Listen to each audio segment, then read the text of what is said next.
boxing family, what is going on? It is your boy Martin, aka the Boxing Purist. Welcome to the Truth and Absolute channel, where I speak the truth and nothing but the truth, so help me good God Almighty. All right, y'all, I'm gonna jump right into this one, man. I didn't want to cut no clips and put them in here. I didn't want to put nothing. You know what? It is time to cook. Now, I'm going to give you guys fair warning, okay? Because I know some of my subscribers, I say something you don't like, you unsubscribe. If that's you, you may not want to listen to this video. But again, damn it, I'm going to kick it real. Y'all know one thing about your boy, man. Sometimes I say stuff you may not like, but I don't come from a fan's perspective. It's from the outside looking in, and I got to call it how it is. So, this past Saturday night, obviously, Terence Bud Crawford, Mr. Omaha, Nebraska, put on a boxing clinic against the great Canelo Alvarez. He had a clear victory. I had it 8-4, you know what I'm saying, in favor of Terence Bud Crawford. He did his thing. Big ups to Canelo for taking the fight, for stepping in there with Terence Crawford. But now I got to start cooking. I got to start cooking, damn it. Now, people are getting a little bit too crazy, okay? I'm starting to think that this is the Turkish Al-Sheikh, the Saudi Arabia influence in the sport of boxing now. Because I get it. Terence Bud Crawford moved up 3 weight classes and he beat not no chump. He beat Canelo Alvarez. I applaud him for that all day. He was out of the game for a whole year getting ready for this fight, but he wasn't inside the ring, so we assumed that he was going to have ring rust. It didn't affect him. I give him props for that all day, okay? He was able to do what a lot of other guys were not able to do, including a lot of guys that were bigger than him against a Canelo Alvarez. I'll applaud that all day. Big ups to you, champ. However, let's not blow stuff out of proportion. Let's stop being salesmen and then let's actually be boxing analysts. Let's be content creators. Let's keep it 100. Listen, y'all, listen. There's something I'm missing. I've said it on the lives. I've said it in my past videos, but there's something I don't understand. And I'm going to start right here. People like Teddy Atlas, my boy, Andre Ward, Roy Jones Jr. Roy Jones Jr., he hopped on this boat that I'm about to talk on late. Timothy Bradley, who once upon a time was subscribed to the channel. I'm not sure if he is anymore. Who knows? For years, these guys accused Canelo of not fighting the best fighters. These guys for years accused Canelo of fighting guys once they were past their prime. These guys held on to the name of David Benavidez. Canelo has to fight Benavidez to solidify himself because if not, he's a no one. And it just kept traveling and traveling and traveling. And it's like, okay, cool. That's just what you guys are going to say. You guys obviously just don't like the guy because you guys applaud other guys that have done a lot less than Canelo. But whatever, you're welcome to your opinion. Okay, whatever. This is where it gets mind-blowing to me. And I can't take the double standards, damn it. I can't take it. How is it that Canelo picks and chooses opponents that he only can beat? How is it that every great name on his resume was already past his prime? Okay, he was already past his prime, right? So, okay. So how is it that a guy that picked easy opponents only fought top guys when they were past their prime, all of a sudden Terence Bud Crawford fights him, beats him, and it makes Terence Crawford the GOAT?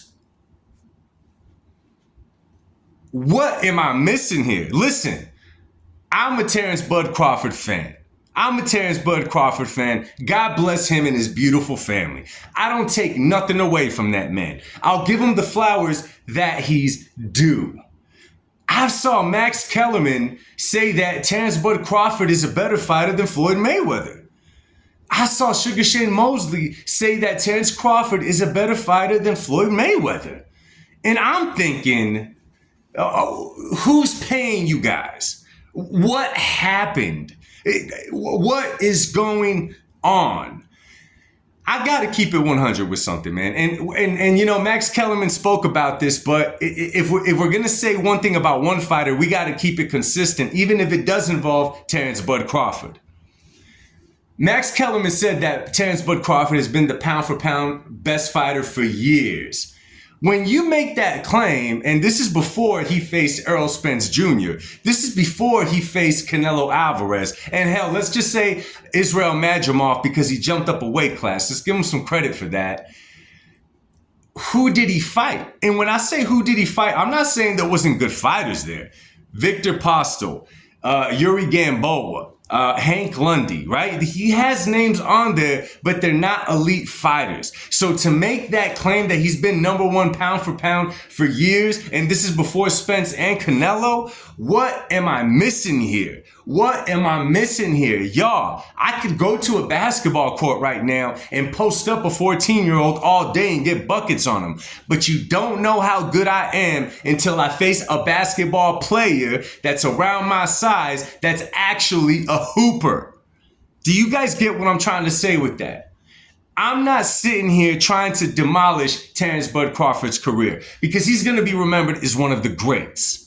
However, when I look at a resume like a Money Mayweather, like Pretty Boy Floyd, people forget the Pretty Boy Floyd era. They only remember the Money Mayweather era. When I think about Floyd Money Mayweather and the people that he beat and what it took for us to call him, or he called himself the best ever, to finally give him his flowers, I'm thinking, why did Floyd Mayweather have to climb over Mount Everest in order to earn respect, even from boxing analysts? Terence Bud Crawford jumps over a couple of creeks, and all of a sudden we're just going to call him the greatest of all time? I'm not with that. I'm not with that. And this is another thing I'm going to say. If we're talking about the last few years, okay, you want to talk about the pound for poundness? Okay. I'm sorry, y'all. In my book, it's Alexander Usyk that's number one pound for pound. And I know people are going to come after me and say, oh, but in the pound for pound list, it's hard to judge heavyweights. Let's put that aside for a bit. Do we forget this man from cruiserweight wiped out, heavyweight wiped out, gave people their rematches, wiped out? That is a man right there that solidifies himself. It's like, yo, there's no question that he didn't answer. He beat all of them. He gave them rematches and beat them again. We're getting ahead of ourselves. We're getting ahead of ourselves. I also put Terence Crawford as one of the greatest of all time. But to call him the greatest of all time, to say that he's better than a Floyd Money Mayweather? What? Say what? It's almost blasphemous to say that. It's almost blasphemous to say that, and I get it. Terence Bud Crawford at 37, his style might be a little bit more fight-friendly to the fight fans because he doesn't quite move like Floyd did. Floyd did not run, by the way. He gave you angles, and he made you miss all night. I just need that question answered right now. How does that happen? How does that happen? These guys went from calling Canelo a cherry picker. Bud fights him and makes him the GOAT. Make it make sense, y'all. Make it make sense. I love to keep it 100. I like to keep it truthful. But this part right here, I'm not understanding it. I don't know what you guys are looking at. I don't know how you make this call. And I'm calling out all of them. Andre Ward, which is my favorite fighter of all time. Max Kellerman, Roy Jones Jr., Tim Bradley, Teddy Atlas, who's sorry, you're just a Canelo hater, Teddy. Love you, hater. How is it that when he's fighting everyone else, he's cherry picking, but when Bud fights him, he's a stepping stone into greatness?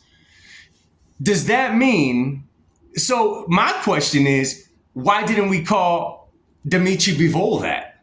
Is it because he was a weight class higher? Okay, so you guys are telling me that if Canelo Alvarez takes a fight, hypothetical, with Hamza Shiraz, and Hamza Shiraz beats Canelo, does that make him the GOAT? I don't get it, y'all. I don't get it. I would not even have this issue had you guys, okay? Because y'all don't decide for me. If y'all would have kept it consistent with the way that y'all spoke about Canelo, but you guys threw so much dirt on his name that it's like, oh, so with the dirt, you were building a castle for Terence to step on? Is what I don't understand. Andre Ward made a claim that for years, people down talk Terence Crawford, this and that he wasn't, that his persona wasn't fan friendly. It wasn't. It wasn't. We loved Bud because of what he did in that ring. We loved him. We don't need him to entertain us any way than inside the ring because we're boxing fans. But to the general public, man, he was not a draw. Let's not fool ourselves. The man was not a draw. Could we keep it 100? Right? When we talk about his choice of opposition, of course, this is professional boxing. You're going to give props. But we could pull up a few other resumes that are better than Terence Bud Crawford's. Why does he get the favoritism over these other fighters? If that's the case, let's look at Devin Haney's resume. Let's look at Canelo's resume. Now we're going to compare Floyd Mayweather's resume to Terence Bud Crawford, and all of a sudden, just because Max Kellerman says it, even Canelo went off and said that Crawford was better than Mayweather. Again, I disagree with Canelo there. I get it. Yeah, they both fought him. I still disagree with Canelo there. Listen, y'all, I told y'all, man, I know some of you guys ain't going to like this. But for you guys that are boxing fans that stood to the very end, let's talk about this. Drop it in the comment section. Share this video. It's your boy Martin. God bless y'all. Peace.